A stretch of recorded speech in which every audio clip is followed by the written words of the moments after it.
Movie शुरू होती है तो हम देखते हैं एक ग्रुप में कुछ फ्रेंड आपस में बातें कर रहे होते हैं। इनमें से एक लड़की जिसका नाम अथीना होता है वो कहती है कि हंट की डेट करीब आ रही है और लोगों को मारने से अच्छा और कोई आइडिया नहीं हो सकता। फिर हमें एक सीक्रेट जगह दिखाई जाती है जहाँ पर हम कुछ लोगों को देखते हैं। ये लोग असल में अथीना के ग्रुप के मेंबर थे जो उस वक्त चैटिंग कर रहे थे। अचानक वहाँ एक आदमी आ जाता है जो काफी डरा और काफी घबराया होता है। उसकी तबीयत खराब होने लगती है। उनमें से एक जो डॉक्टर होता है वो उसे रिलैक्स होने का कहता है और उसे जमीन पर लटा देता है। वो एक पेन मांगता है और उस आदमी के गले पर मार देता है जिससे उसके गले से बहुत सारा खून बहने लगता है। लेकिन फिर वो आदमी उठता है और करीब पड़ी एक बोतल को तोड़कर उनसे अपने आप को बचाने की कोशिश करता है जिससे सभी लोग हड़बड़ाने लगते हैं। तभी अथीना अपनी सैंडल की हील उसकी आंख में घुसा देती है और वो आदमी ऑन द स्पॉट मर जाता है। फिर अथीना सैंडल से अपनी आंख निकालकर फेंक देती है। इसके बाद अगले सीन में हम एक लड़की को देखते हैं जिसकी आंख खुलती है और वो देखती है कि वो जंगल में है और उसके मुंह को बांधा गया है। उस लड़की के अलावा यहाँ और भी बहुत से लोग थे जिन्हें कैदी बनाकर यहाँ लाया गया था। अब ये सब लोग एक खुले मैदान में पहुंचते हैं। इसके बीचों बीच एक बड़ा सारा लकड़ी का बॉक्स रखा गया था। उनमें से एक आदमी उस बॉक्स के पास जाकर उसे ओपन करता है जिसमें से एक छोटा सा पैग यानी सुअर बाहर आता है। उस सुअर के अलावा वहाँ बहुत सारे हथियार भी थे जिन्हें ये सब आपस में बांट लेते हैं। एक लड़की को वहाँ चाबी मिलती है जिससे वो अपने मुंह पर लगाई चीज को खोल देते हैं। तभी अचानक उन लोगों पर कोई फायरिंग करने लगता है। इस फायरिंग में सबसे पहले वो लड़की ही मरती है, लेकिन इन पर फायरिंग कर कौन रहा था ये हमें मूवी के आखिर में पता चल जाएगा। एक औरत यहाँ से भागने की कोशिश करती है जो एक गड्ढे में गिर जाती है। एक आदमी उस लड़की की हेल्प के लिए जाता है और वो देखता है कि वो लड़की गड्ढे में बिछे ट्रैप में गिरी है। वो उस लड़की को बाहर निकालता है जिसके बाद वो दोनों जंगल की तरफ भागने लगते हैं। लेकिन तभी उस आदमी का पाँव एक माइन पर आ जाता है और वो वहां पर ब्लास्ट होता है। वो आदमी फौरन मर जाता है लेकिन वो लड़की दोबारा गड्ढे में जाकर गिरती है।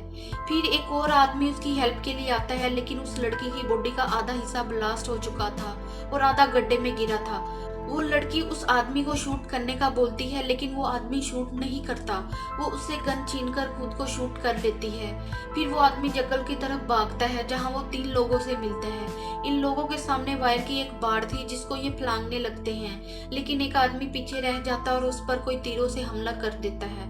फिर वो आदमी वापस जंगल की तरफ भागता है ताकि वो उन लोगों को मार सके जो उस पर अटैक कर रहे थे, लेकिन वो कुछ नहीं कर पाता और नीचे गिर जाता है। तभी उसके पास 2 बम आते हैं और वो फटने से मर जाता है। इधर ये तीनों सर्वाइवल एक शॉप में पहुंचते हैं जहां वो एक आदमी और औरत से मिलते हैं। दोनों हस्बैंड वाइफ थे।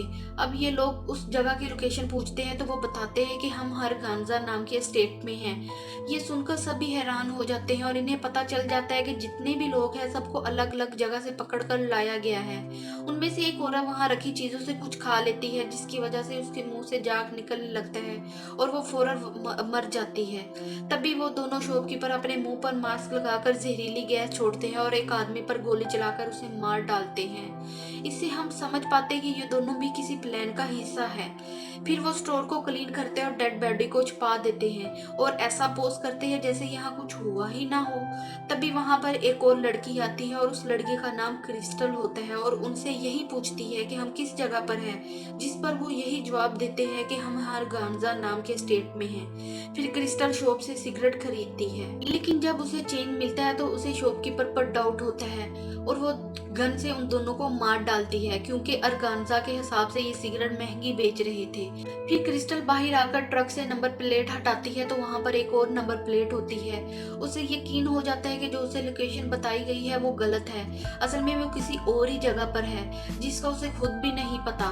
तभी उसे पता चलता है इस ट्रक पर कुछ वायर है जो एक बम से जोड़ी है और वहां पर एक और आदमी आता है जिसका नाम गैरी होता है और क्रिस्टल उसे छुप के देख रही थी। इससे पहले कि गैरी ट्रक का दरवाजा खोलता, क्रिस्टल उसे बताती है कि ये एक ट्रैप है और उसमें एक बम लगा हुआ है। अब क्योंकि गैरी ने क्रिस्टल का भरोसा जीत लिया था इसलिए ये दोनों साथ हो जाते हैं और ट्रेन की पटरी की ओर चलने लगते हैं। तभी इन्हें एक ट्रेन आने का पता चलता है और वो उस ट्रेन में चढ़ जाते हैं। ट्रेन पर और लोग भी थे जो रिफ्यूज होते हैं। गैरी क्रिस्टल को कहता है कि ये लोग सिर्फ हमें गुमराह करने के लिए हैं, ये भी उन लोगों के साथ मिले हुए हैं जो हमें मानना चाहते हैं। फिर कुछ दूरी पर जाकर कुछ सोल्जर सोल्जर उस ट्रेन को रोक लेते हैं और सब लोगों को बाहर निकालते हैं। गैरी उन सोल्जर को बताता है कि ये सब रिफ्यूजी फेक है, लेकिन उसकी बात पर कोई यकीन नहीं करता। तब माइक नाम का एक आदमी उसके पास आता है और कहता है, मुझे नहीं लगता वो तुम्हारी बातों पर यकीन करेंगे। माइक को इंग्लिश बोलता देखकर गैरी परेशान हो जाता है। तभी वो आदमी कुछ बातों को रिवील करता है और कहता है कि सिर्फ मैं उन लोगों के साथ मिला हुआ हूँ, मेरे अलावा बाकी सारे रिफ्यूज असली है और वो सोल्जर भी असली थे। इस बात पर गैरी को बहुत गुस्सा आ जाता है और वो उसे मारने लगता है। फिर कुछ बॉम्ब उस आदमी के पैंट के अंदर डाल देता है, जिससे बॉम्ब ब्लास्ट होने से माइक मर जाता है।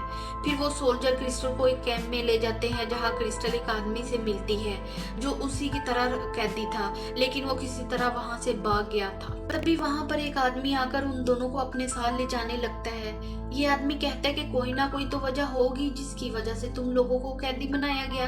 क्रिस्टल को ये बात सुन के उस पर शक होता है और वो उस आदमी को लात मारकर कार से बाहर फेंक देती है और कुचल कर मार डालती है। फिर डॉन मतलब वो आदमी क्रिस्टल पर चलाता है और कहता है कि ये आदमी हमारी मदद कर सकता था और बता सकता था कि उन लोगों ने हमें क्यों पकड़ा और वो लोग हमें क्यों हंट कर रहे थे। लेकिन जब वो कार की डिग्गी खोलते हैं तो इन्हें गैरी की डेड बॉडी मिलती है, जिसे देखकर वो समझ जाते हैं कि ये आदमी भी उन लोगों के साथ मिला हुआ था। अगर वो उसे ना मारते तो वो आदमी उनको मार देता।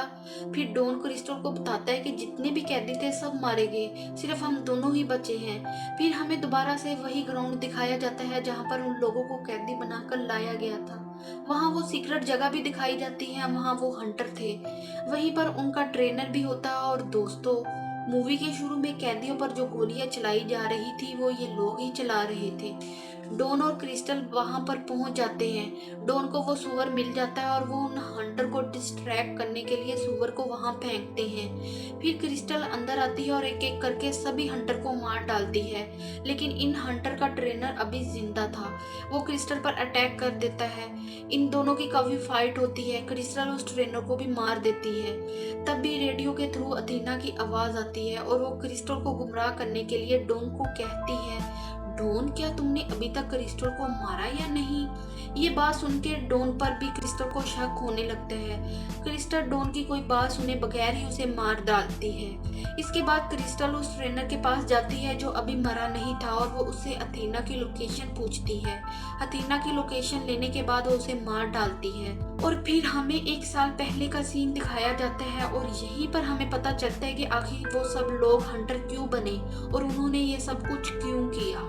शुरुआत में हमने जो चैट देखी थी जिसमें सभी लोग बातें कर रहे थे लोगों को हंट करने और मारने की, वो असल में सारी बातें झूठ थी, यानी ये जोक था। लेकिन जब ये सारी बातें लीक हो गई, उन लोगों ने मिलकर, यानी जिन लोगों को उन्होंने कैदी बनाया था, उन लोगों ने उस चैट्स को सब जगह फैला दिया, जिसकी वजह से उनकी जॉब भी चली गई। पहले तो इन लोगों ने हंट को एक मजाक लिया, लेकिन जब इन लोगों के साथ इतना बुरा हुआ तो उन लोगों ने डिसाइड किया वो इस मजाक को अब सच में बदल देंगे। इन लोगों को उन सब से बदला लेना था जिसकी वजह से इनकी जॉब चली गई, इसलिए उन सब लोगों को इसमें शामिल होने के लिए ट्रैप किया।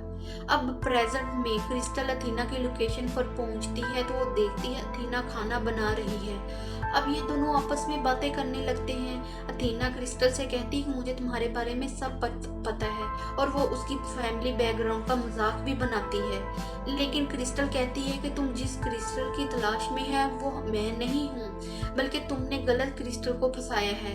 इसके बाद दोनों में फाइट होने लगती है और वो दोनों घायल हो जाती है और नीचे गिर जाती है, लेकिन फिर उठ के लड़ने लगती है। क्रिस्टल जैसे तैसे एंड में जीत जाती है और अथीना मर जाती है। क्रिस्टल अथीना का बनाया खाना खाती है और इसके कपड़े पहनकर उसी का डॉग लेकर जाने लगती है। बाहर उसे अथीना का प्राइवेट जेट दिखता है। वो गन की मदद से पायलट को चलने का कहती है और एयर होस्टर को उसकी खातिरदारी का बोलती है। यहीं पर इस मूवी का एंड हो जाता है। Thank you for watching.